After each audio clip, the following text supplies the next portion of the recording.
প্রথম নম্বর, 4টি জায়গার মধ্যে 4টি স্থানের মধ্যে কয়টি? 4টি স্থানের মধ্যে হাসাহাসি, ঠাট্টা মস্কারি, তামাশা এবং একে অপরের সাথে কথা বলা, এগুলা সম্পূর্ণরূপে আল্লাহর হাবিব নিষিদ্ধ করেছে। সুবহানাল্লাহ। তাহলে বাবা খেয়াল করুন, এই 4টি গুরুত্বপূর্ণ স্থানটি কোথায়? প্রথম নম্বর আসুন, প্রথম নম্বর হচ্ছে আল্লাহর কানে কাবার এক টুকরা অংশ, আল্লাহর ঘর মসজিদ, ঠিক না? আল্লাহর ঘর মসজিদ, আল্লাহর ঘর মসজিদের মধ্যে এসে আপনি যখন ঢুকে যাবেন, আল্লাহুম্মা আফতাহলি আবওয়াব রাহমাতিকা, ঠিক আছে, দোয়াটা করে যখন মসজিদের মধ্যে পা মুবারক দিয়ে যখন মসজিদে প্রবেশ করবেন, তখন থেকে আপনি বান্দা এবং আপনি রাসূল পাক সাল্লাল্লাহু আলাইহি ওয়াসাল্লামের উম্মত, আপনার দুনিয়াবি কথাবার্তা এবং দুনিয়াবি ইয়াদগারি এবং আহলে পরিবারের কথা ছেড়ে দিয়ে আল্লাহ এবং রাসূলের প্রেমে বিমূঢ় হতে হবে। সেটার নাম হলো নামাজ। আপনি যখন এসে নামাজের মধ্যে যখন শামিল হবে, নিয়ত করবে, কাবাতুল শরীফে আল্লাহু আকবার বলে যখন নিয়ত করবেন, তখন আপনি দুনিয়াবি খেয়াল রাখতে পারবেন না? পারবেন? পারা যাবে না। তাহলে আপনাকে কি করতে হবে? আল্লাহ আমি আপনাকে দেখতেছি না, আপনি আল্লাহ আমাকে দেখতেছেন, ঠিক কিনা? কিন্তু আমি সামনের দিকে দেওয়াল দেখতেছি, কারণ আমার দেখার মতো চোখের কোনো পাওয়ার নেই, সেজন্য আমি আল্লাহ আপনাকে দেখতেছি না। তবে আপনাকে না দেখলেও আপনাকে আমি ওয়াহদানিয়াতে বিশ্বাস করি, কুল হুয়াল্লাহু আহাদ, ঠিক কিনা? আমি বিশ্বাস করি। তাহলে বোঝা যায় এখান থেকে একটি মাসালা সাহায্য হয়েছে, সেটা হলো আল্লাহকে আমি দেখতেছি না, আমি আল্লাহর বান্দা, আল্লাহর সৃষ্টি জগতের সৃষ্টির সেরা আশরাফুল মাখলুকাত বান্দা, আল্লাহ আমাকে দেখতেছে এবং আমি আল্লাহকে দেখতেছি না। এবং তাহলে এখান থেকে বোঝা যায় আল্লাহ এবং রাসূলকে হাজির নাজির জেনে নামাজের মধ্যে যখন আপনি বান্দা শামিল হয়ে যাবেন, তখন আল্লাহ দেরি করবে না। আল্লাহ বলবে, হে নূরানী জগতের মালায়েকা ফেরেশতারা, তোমরা দেরি করিও না, যাও যাও যাও, আকবর শাহ আব্দুল মালিক শাহ রহমাতুল্লাহ আলাইহি জামে মসজিদের মধ্যে চলে যাও। ওখানে আমার বান্দারা আমাকে না দেখে বিশ্বাস করে, আমাকে ওয়াহদানিয়াতের মধ্যে এক বলে বিশ্বাস করে আমাকে নিয়ত করেছে এবং আমার রাসূলের রিসালাতকে মেনেছে, আমার রাসূলকে হাজির নাজির জেনেছে, এই কথা বলে ফেরেশতাকে আপনার কাছে পাঠিয়ে দেবে। আপনি কি করতেছেন না করতেছেন এটা দেখার জন্য আল্লাহ বড় খুশি হয়ে যাবে। আপনি যখন নামাজের মধ্যে যখন আল্লাহ এবং রাসূলের প্রেমে যখন আপনি বিমূঢ় হয়ে যাবে, আল্লাহ পাক রব্বুল আলামিন আর দেরি করবে না, আপনার নামাজ আল্লাহর আরশে আজিমের মধ্যে কবুল হয়ে যাবে। নামাজ বললে এমন করে পড়তে হবে, ঠিক কিনা? নামাজ যেমনি এমনি পড়া যাবে না। তাহলে এক নম্বরের মধ্যে আপনি যদি নামাজ যদি পড়তে হয়, এভাবে পড়তে হবে। ওখানে হাসানি আসবে না, পারবেন না, ওখানে হাসতেও পারবে না, ওখানে এদিক ওদিক ফেরাও পারবে না। তাহলে প্রথম নম্বর একটি স্থান হলো নামাজ, একটি স্থান নামাজ। এবার আসুন, তাহলে আরো বহু গুরুত্বপূর্ণ কথা, এগুলা বলতে গেলে সময় চলে যাবে, আমি অতি দ্রুত বলে দিচ্ছি। তাহলে একটা হলো নামাজ। তাহলে দ্বিতীয় নম্বরের স্থান হলো, এটা হলো আল্লাহর পবিত্র কালাম। আমরা তো কোরআন শরীফ পড়ার সময় হাসাহাসি করি, ঠিক না? হাসাহাসি করি, কারণ কেন আমরা এজন্য হাসাহাসি করি? আমরা কোরআন পড়তে পারি কিন্তু কোরআনের মানে জানি না। কোরআনের মধ্যে আল্লাহ যে যে মগজ দিয়েছে, আল্লাহ যে নিয়ামত দিয়েছে কোরআনের মধ্যে, ওই নিয়ামতের শুকর আমরা জানি না। সেজন্য আমরা কোরআন পড়ার সময় হাসাহাসি করি। ভগবানদা কোরআন পড়তে যদি তোমরা হাসাহাসি করো, ঠাট্টা মস্কারি করো, গজব গুজব করো, তাহলে আল্লাহর পক্ষ থেকে তোমার কোরআন পড়ার মধ্যে রহমত শামিল হবে না, বরঞ্চ আল্লাহর পক্ষ থেকে লানত হবে। নাউযুবিল্লাহ, ঠিক কিনা?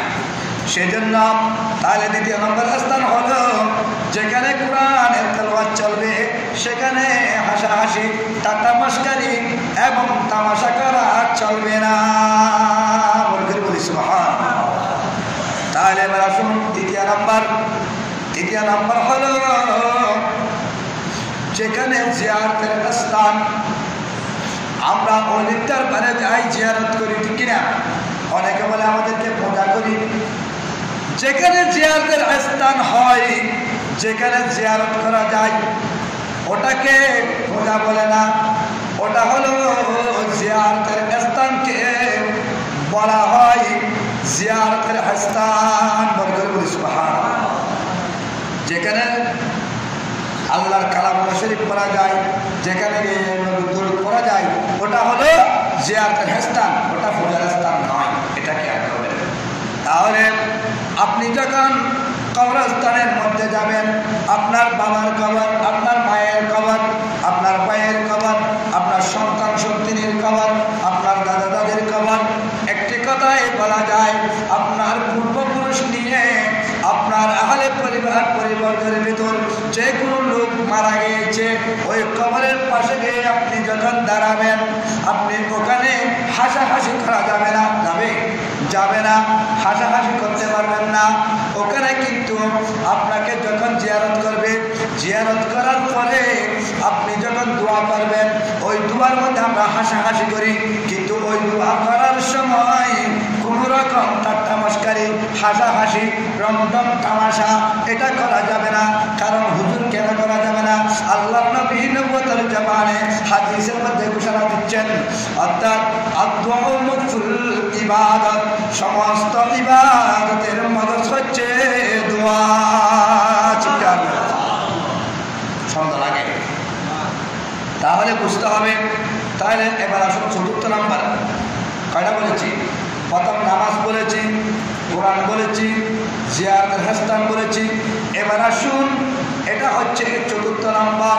এটা হলো আল্লাহর হাবিবের কোনো মজলিসের মধ্যে কি দোয়া চলতেছে, দরুদ শরীফ পড়তেছে, যেমন মসজিদে, যেমন লেখা বিবাহের মধ্যে, যখন মাহফিলের মধ্যে, কোনো একটি সামাজিকতার মজলিসের মধ্যে যখন নবীর মিলাদ চলবে, যখন নবীকে যখন সালাম দেবে, ইয়া নবী সালামু আলাইকা, এভাবে বলে যখন আমার নবীকে সম্বোধন করে যখন সালাম দেবে, ওখানে কোনো আল্লাহর বান্দা রাসূল করিম সাল্লাল্লাহু আলাইহি সাল্লামের উম্মত হাসাহাসি করা যাবে না। কারণ হাসাহাসি করলে রাসূল বেজার হবে সেটা নয়, আর স্বয়ং আল্লাহ লামকানের খোদা তুমি বান্দার উপর বেজার হয়ে যাবে, ঠিক কিনা? কারণ কেন? আল্লাহ বলেন আমার ব্যাপারে যেমন তেমন, আমার বন্ধুর ব্যাপারে খবরদার, ঠিক কিনা? আমার বন্ধুর ব্যাপারে যেমন তেমন করা যাবে না। কারণ কেন? আমি নামাজের কথা বলেছি, কিন্তু আমি আল্লাহ নামাজ পড়ি না, আমার ফেরেশতারাও পড়ে না, কিন্তু আমরা বসে বসে একটি কাজ করি, আমি নিজেও আমার বন্ধুর উপর দরুদ সালাম পেশ করি, আমার ফেরেশতাদেরকে করতে বলেছি, এবং আর আমার বান্দা এবং আমার রাসূলের উম্মতদেরকে পড়ার নির্দেশ দিয়েছি। সুবহানাল্লাহ, ঠিক কিনা? সেটা হলো দুরূদ শরীফ। আপনাদেরকে একটু আগেও বলেছিলাম, ইন্নাল্লাহা ওয়া মালাইকাতাহু ইউসাল্লুনা আলান নবী ইয়া আইয়ুহাল্লাযীনা আমানু সাল্লু আলাইহি ওয়া সাল্লিমু তাসলিমা। সুবহানাল্লাহ। তাহলে চারটা কথা খেয়াল করবেন। তাহলে এক নাম্বার গেলাম। এবার আসুন দ্বিতীয় নাম্বার। 4 ধরনের ব্যক্তি, 6 কিসিমের, 4 কিসিমের ব্যক্তি আল্লাহর ঘর মসজিদের মধ্যে জুমার দিন নামাজ পড়তে এসেও গুনাহ করে, ঠিক কিনা? এরা কারা? হুজুর আমরা যদি গুনাহ করি তাহলে আমরা তার মসজিদে এসে লাভ নেই। খবরদার খবরদার, আপনি যদি প্রথম জুমা দ্বিতীয় জুমা তৃতীয় জুমা যদি আপনি গ্যাপ করেন তাহলে আপনার উপর আল্লাহর রহমত চলে যাবে, ঠিক কিনা? আল্লাহর দয়া চলে যাবে। সেজন্য আপনি জুমা গ্যাপ দিতে পারবেন না। তাহলে এবার আসুন, 7 ধরনের মানুষ মসজিদে এসে গুনাহ করে, এরা কারা? খেয়াল করবেন। প্রথম নম্বর হলেন যে আল্লাহর বান্দা রাসূল পাক সাল্লাল্লাহু আলাইহি ওয়াসাল্লামের উম্মত মসজিদের মধ্যে এসে কথা বলে, ঠিক কিনা? পাড়ারা মুসলিম দায়িত্ব কথা না, যারা হয় তারা কথা বলে, যারা মসজিদে এসে কথা বলে। আল্লাহর নবী, দু জাহানের বাদশা নবী, কুল কায়নাতের সরদার, জান্নাতের সরদার জনাবে মুস্তাফা মুহাম্মদুর রাসূলুল্লাহ সাল্লাল্লাহু আলাইহি ওয়াসাল্লাম হাদিস শরীফের মধ্যে ইরশাদ করতেছেন, ওগো উম্মত, তোমরা যদি মসজিদ, আল্লাহর ঘর মসজিদ, কানে কাবার একটু অংশ, তোমরা মসজিদের মধ্যে গিয়ে যদি অযথা দুনিয়াবি আলাপ আলোচনা করো, কথা বলো এবং বিভিন্ন ধরনের গল্প গুজব করো, তাহলে আল্লাহর নবী মদিনা ওয়ালা রাসূল নবুয়তের জবানে ঘোষণা দিতে লাগলেন, ওগো উম্মত, 40 বছর ইবাদত করেছো, আল্লাহর দরবারে কবুলিয়ত হয়েছে, এরকম 40 বছরের ইবাদত থেকে তুমি বান্দার আমলনামা থেকে ওই ইবাদত ক্যান্সেল করে দেওয়া হবে, ঠিক কিনা? কয় বছর? 40 বছর বাঁচিবেন না, 1 বছর হওয়া, 40 বছর বাঁচিবেন, আশা আছে না? নাই। তাহলে বাবা বুঝতে হবে, আমার যুবক বাবাদেরকে বলতেছি আমি, তাহলে খেয়াল করতে হবে, মসজিদে এসে কখনো কথা বলা, গল্প গুজব করা, ঠাট্টা মস্কারি করা, একে অপরকে গুঁতো দেওয়া, একে অপরকে টানি দেওয়া, এগুলা করা কখনো চলবে না, ঠিক না? তাহলে এটা হলো প্রথম নাম্বার। এবার আসুন দ্বিতীয় নাম্বার। দ্বিতীয় নাম্বার হলো কতগুলো আল্লাহর বান্দা মসজিদে এসে গুনাহ করেন, এরা খারাপ। এর মধ্যে দ্বিতীয় নম্বর হলো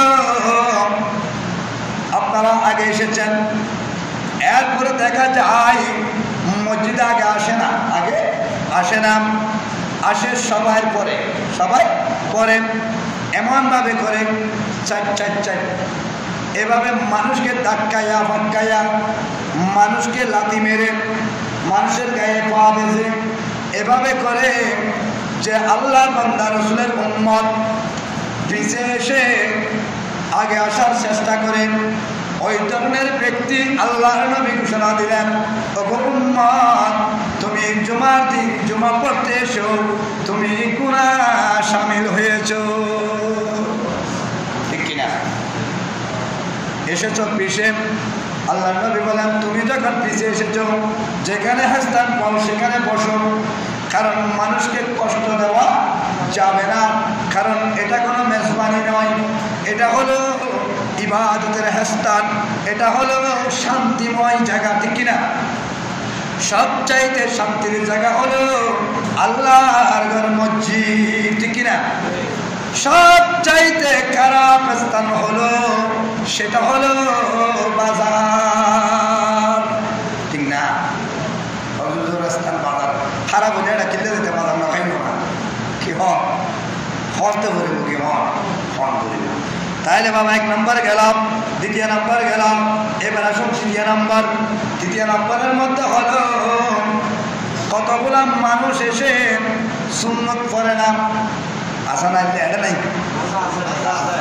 সুন্নত পড়ে না, কারণ আল্লাহর নবী বলেন, ওগো উম্মত, 2 রাকাত ফরজের আগে যে 4 রাকাত সুন্নত করবেন, এগুলো সুন্নতে মুআক্কাদা, এগুলা হলো কাবালাল জুমা, এগুলাকে কি বলা হয়?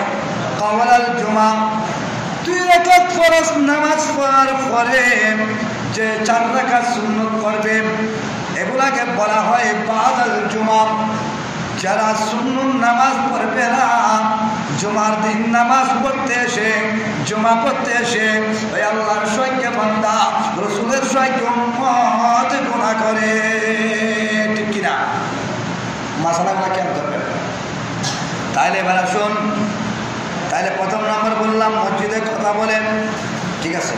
দ্বিতীয় নম্বরে বললাম মসজিদে পরে এসে আগে আগায়। তৃতীয় নম্বরে বললাম কি মসজিদে সুন্নত পড়ে না, ঠিক আছে। এবার আসুন চতুর্থ নম্বর হলো যে সময়ের মধ্যে খুতবা চলেন, খুতবা এখানে খুতবা চলেন, খুতবার সময় অনেক লোক দেখা যায় কথা বলেন, অনেক লোক দেখা যায় সুন্নতের নিয়ত করেন, অনেক লোক দেখা যায় গল্প গুজব করে। নয় আল্লাহর নবী বলেন খুতবা শোনাটা হচ্ছে তুমি উম্মতের জন্য ওয়াজিব। ওই খুতবার মধ্যে ইন্নাল্লাহা ওয়া মালাইকাতাহু ইউসাল্লুনা আলান নবী ইয়া আইয়ুহাল্লাযীনা আমানু সাল্লু আলাইহি ওয়া সাল্লিমু তাসলিমা, এই কথাটাও আছে কিনা? আছে। আপনি সাল্লাল্লাহু আলাইহি সাল্লাম বলাটাও যাবে না। কেন কথা বলা যাবে না? উজুর থাকতে হবে। কারণ যদি কোনো কারণবশত যদি তুমি ওখানে যদি কথা বলো খুতবার মধ্যে, তাহলে তোমার নামাজের সওয়াব পাওয়া যাবে না, ঠিক কিনা? সেটাতে কথা বলা যাবে না, খেয়াল করতে হবে বাবা। তাহলে আমি বলতে চেয়েছিলাম এই 4 ধরনের ব্যক্তি মসজিদের মধ্যে জুমার দিন জুমা করতে এসেও গুনাহ করে। আল্লাহ পাক আমাদেরকে এই 4 কিসিমের গুনাহ থেকে বাঁচার জন্য আল্লাহ পাক আমাদেরকে তৌফিক দান করুন, করে বলুন আমিন। তাহলে এবার আসুন আল্লাহর নবী হাদিস শরীফে